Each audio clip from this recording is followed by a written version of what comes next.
canal História com a Vivi. Um beijo enorme, eu espero que estejam todos bem, eu espero que vocês estejam firmes e fortes nessa quarentena, porque aqui nós vamos seguindo com o nosso conteúdo de História do Brasil. Nós vamos falar hoje de um período que foi chamado de período regencial. Ele inicia após a abdicação de Dom Pedro I em 1831 e vai até o golpe da maioridade de Dom Pedro II até 1840. Então, o período regencial ele vai de 1831 a 1840.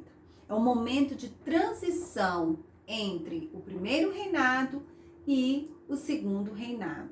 Foi um período também, uma época marcada por disputas políticas e também marcada por rebeliões populares nas províncias. Foi um período de grande instabilidade para o nosso país. Então, vamos começar falando aqui da formação de 3 grupos políticos aí, quando Dom Pedro abdica do trono em 1831. Bom, nós teremos aí primeiramente os liberais moderados, liberais exaltados e os restauradores. Eu queria que vocês entendessem o que cada grupo defendia. Os liberais moderados, eles eram formados pela elite agrária do nosso país. Eles defendiam a centralização do poder, um governo monárquico. Quem era o líder desse grupo era o padre Diogo Feijó.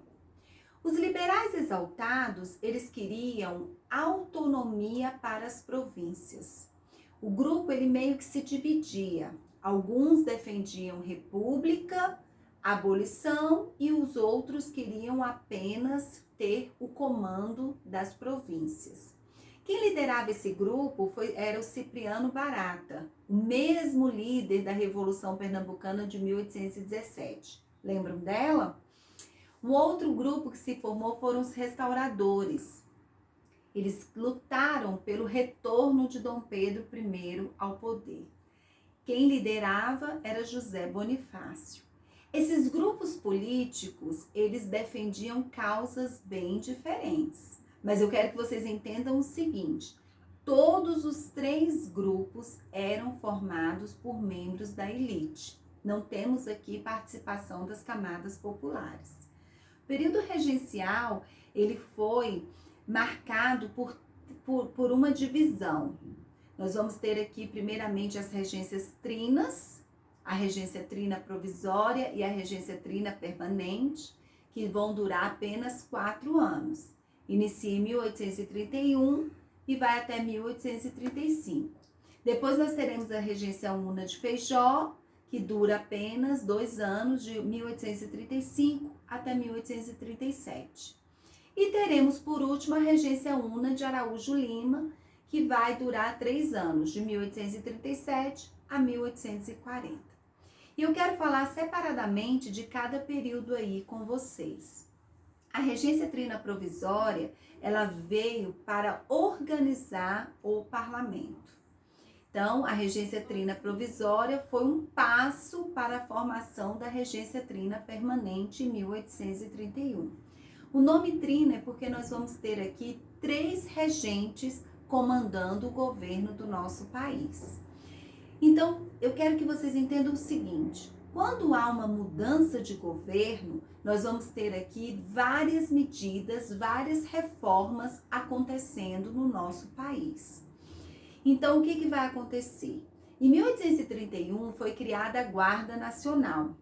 A Guarda Nacional foi um corpo armado para combater as rebeliões que estavam acontecendo no nosso país. Quem poderia fazer parte da Guarda Nacional? Apenas homens com uma determinada renda de 21 a 60 anos de idade. Ou seja, somente membros da elite poderiam fazer parte da Guarda Nacional.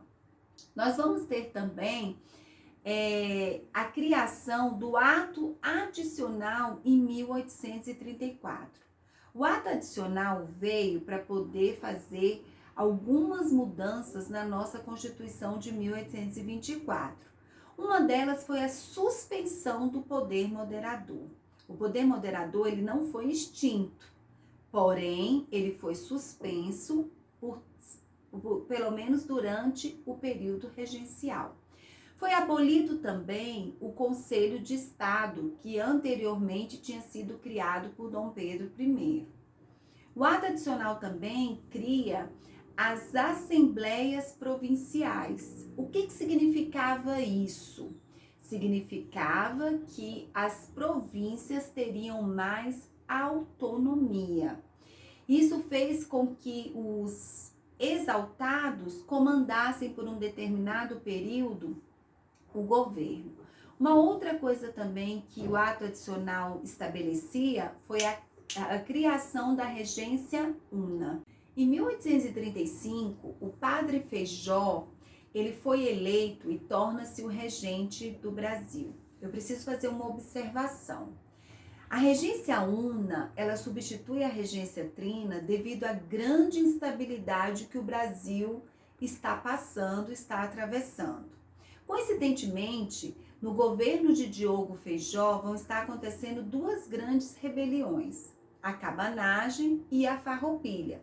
Nós iremos falar da cabanagem e da farroupilha em um outro momento, mas eu quero que vocês entendam o seguinte: no governo de Diogo Feijó, ele dura pouco tempo porque ele não aguenta as pressões políticas diante de tantas revoltas.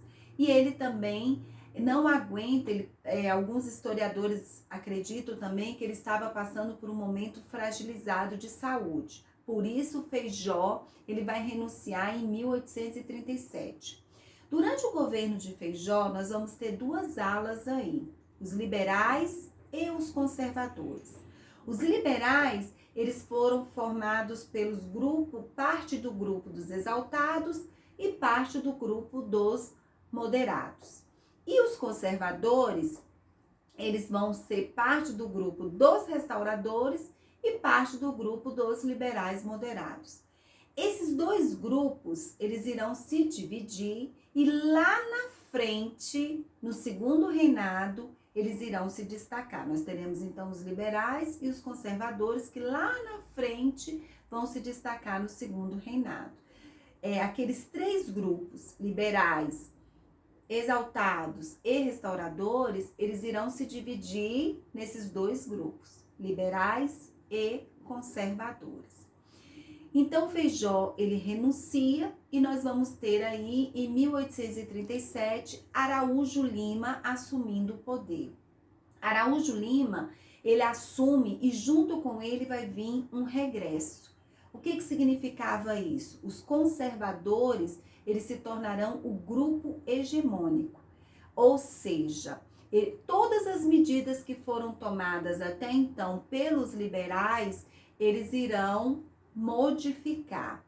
Vai ser promovida durante o governo de Araújo Lima uma centralização de poder, um autoritarismo. O governo de Araújo Lima, ele também vai ser caracterizado por uma repressão violenta contra as rebeliões. A Balaiada vai ser uma das rebeliões e a Sabinada também vão sofrer fortes repressões na regência una de Araújo Lima.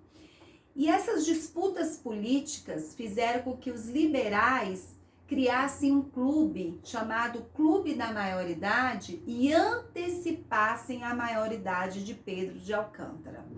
Pedro de Alcântara era para ele assumir o poder apenas em 1844. Porém, os liberais, junto com outro grupo, eles irão antecipar a maioridade de Dom Pedro para os 14 anos de idade. Esse é o famoso golpe da maioridade. Dom Pedro, ele assume o comando do país diante de tanta instabilidade aos 14 anos de idade. E aí nós vamos iniciar em 1840 o segundo reinado, que vai se estender até 1889 com a proclamação da República no Brasil, com o golpe dos militares. Bom, eu espero que tenha ficado claro para vocês esse período regencial, esse período de tanta instabilidade no nosso país, lembrando, uma grande estabilidade política, Eu queria deixar isso muito claro para vocês e na nossa próxima videoaula, na nossa próxima gravação, eu vou estar falando das rebeliões provinciais que aconteceram nesse período. Um grande beijo, um grande abraço virtual e a gente se vê.